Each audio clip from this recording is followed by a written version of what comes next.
Algunos pocos lugares destilan la esencia de lo extraño. Lugares donde la atmósfera es diferente, donde parece que el espacio y el tiempo se hubieran quebrado dando paso a una realidad paralela. Como si resonaran en ellos ecos de un lejano pasado. Como si aquellos que lo habitaron hubieran dejado su impronta eternamente.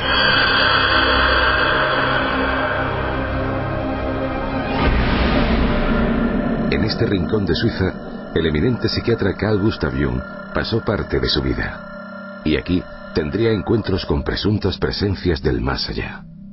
Hoy engrosa la lista de las 10 mentes más destacadas del siglo XX. Tiempo atrás, sin embargo, se encontró cara a cara con lo imposible, en una experiencia aterradora que le marcó para siempre. Jung es un precursor del gran movimiento, podríamos decir, científico que se está dando en la vanguardia en el siglo XX, pero es un precursor que va por otro camino. Bollingen siempre fue un centro de gran actividad paranormal. Entonces Jung estaba tratando de explicar, o de buscarse una explicación de por qué razón ocurrían esos fenómenos en ese lugar que él había hecho como zona de su personalidad mistérica, ¿no? Este apacible lugar perdido en el interior de Suiza, a orillas del lago Zürich, representó para el maestro Jung un lugar de retiro y meditación.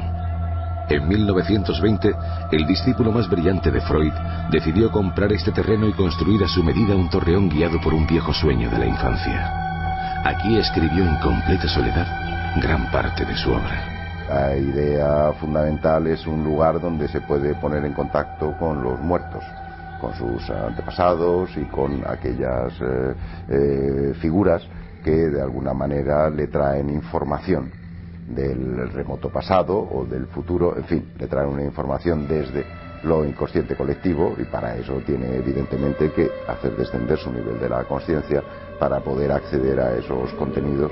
Jung, aunque algunas biografías lo obvien, había sentido desde siempre un gran interés por los fenómenos paranormales. Incluso antes de licenciarse en medicina, había presenciado algunas sesiones de espiritismo en compañía de su prima. Siempre había sido un curioso observador de lo que le ocurría a otros.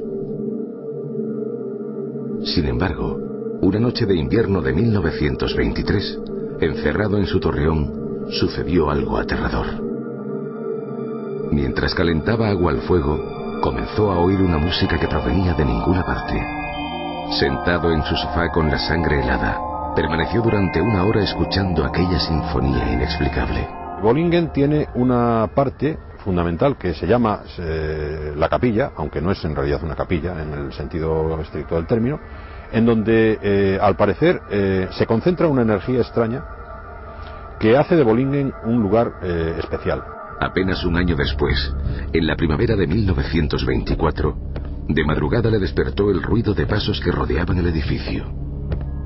Nuevamente apareció una música en la lejanía que se iba aproximando poco a poco. De pronto, unas voces se escucharon muy cerca. Aterrado se levantó y abrió de inmediato los postigos. Pero allí afuera, en la oscuridad de la noche, no había nadie. Absolutamente nadie. Al volverse a la cama, un estruendo le sorprendió de nuevo. Y vio como afuera, decenas de figuras vestidas de negro se aproximaban lentamente al torreón.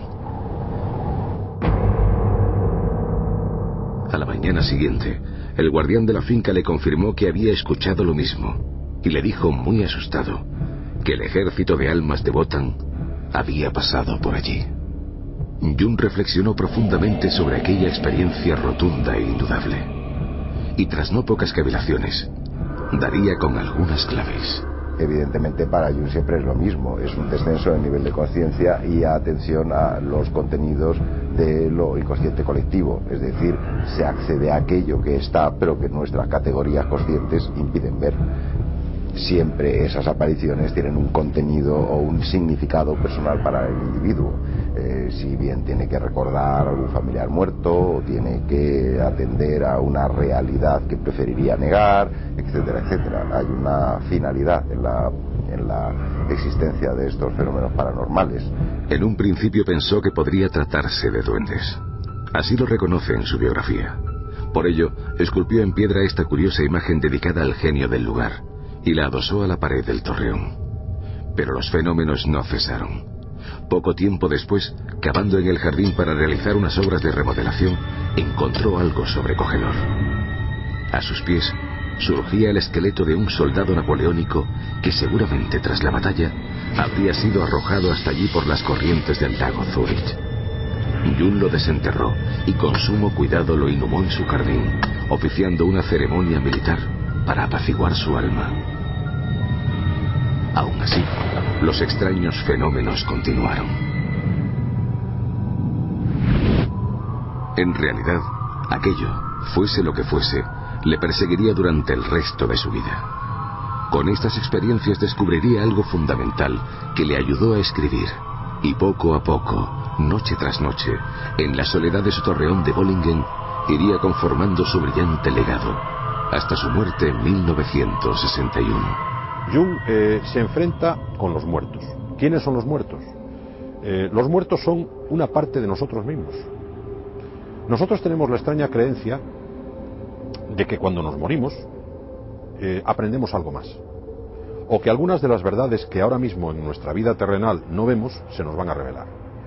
Y Jung se da cuenta, después de su análisis del inconsciente, de que esas verdades no se contestan con la muerte. La torre de Bollingen sigue en pie un siglo después.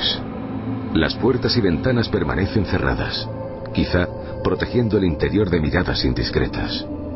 En el jardín todo está en orden, y hay leña cortada para pasar varios inviernos, como esperando el eterno regreso del maestro.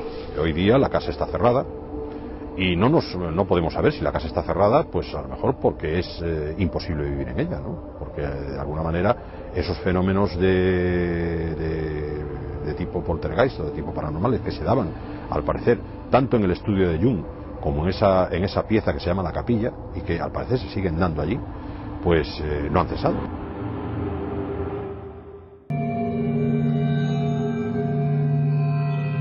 Puede que no todo esté investigado sobre la obra y la filosofía de Carl Gustav Jung. Antes de haber construido la torre de Bollingen, entre 1912 y 1917, coincidiendo con la ruptura con su maestro Freud, cayó en una profunda depresión.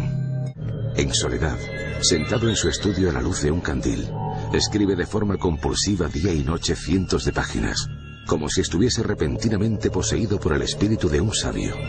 Un manuscrito que aún hoy, un siglo después, continúa siendo todo un misterio para la comunidad científica.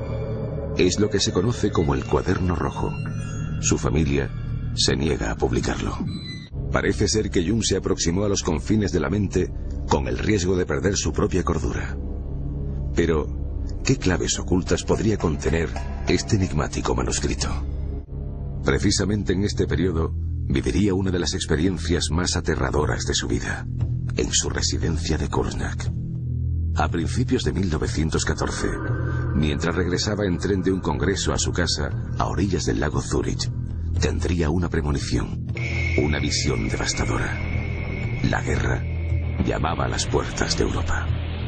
Aquello le serviría para sentar las bases sobre la ley de la sincronicidad y la teoría sobre el inconsciente colectivo. Este y otros fenómenos paranormales los observaría también en alguno de sus pacientes. Así descubrió la existencia de un mundo simbólico paralelo, pero real.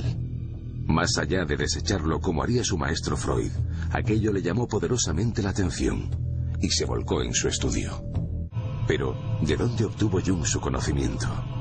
¿De dónde le vino la inspiración? Se sabe que viajó mucho y que se interesó por el conocimiento de algunos textos sagrados de las culturas más antiguas. Hacia el final de su vida, Jung sufrió un infarto y estuvo al borde de la muerte durante horas. Él mismo experimentó aquel fenómeno que tanto había investigado en soldados heridos en las dos grandes guerras. Al parecer, en aquel momento, el conocimiento le fue revelado. Antes de morir en 1961, el maestro Jung escribiría en su biografía lo siguiente sobre Bollingen. Si un hombre del siglo XVI se instalase en esta casa, solo serían nuevas para él la lámpara de petróleo y las cerillas. Con el resto, se sentiría totalmente a gusto. Nada molesta a los muertos, ni la luz eléctrica ni el teléfono. Las almas de mis antepasados perviven también en la atmósfera. Es como si una gran familia silenciosa, que se extiende a través de los siglos, poblara la casa.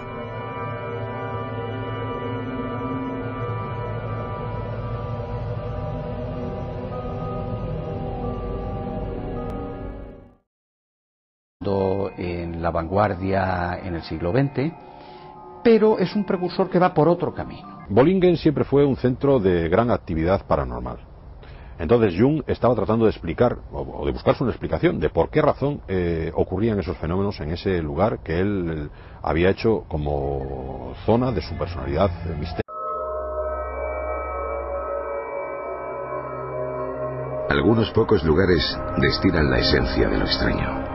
Lugares donde la atmósfera es diferente, donde parece que el espacio y el tiempo se hubieran quebrado dando paso a una realidad paralela, como si resonaran en ellos ecos de un lejano pasado. Este apacible lugar perdido en el interior de Suiza, a orillas del lago Zurich, representó para el maestro Jung un lugar de retiro y meditación. En 1920, el discípulo más brillante de Freud decidió comprar este terreno y construir a su medida un torreón guiado por un viejo sueño de la infancia. Aquí escribió en completa soledad del más allá. Hoy engrosa la lista de las 10 mentes más destacadas del siglo XX. Tiempo atrás, sin embargo, se encontró cara a cara con lo imposible, en una experiencia aterradora que le marcó para siempre. Jung es un precursor del gran movimiento, podríamos decir, científico que se está dando. Como si aquellos que lo habitaron hubieran dejado su impronta eternamente.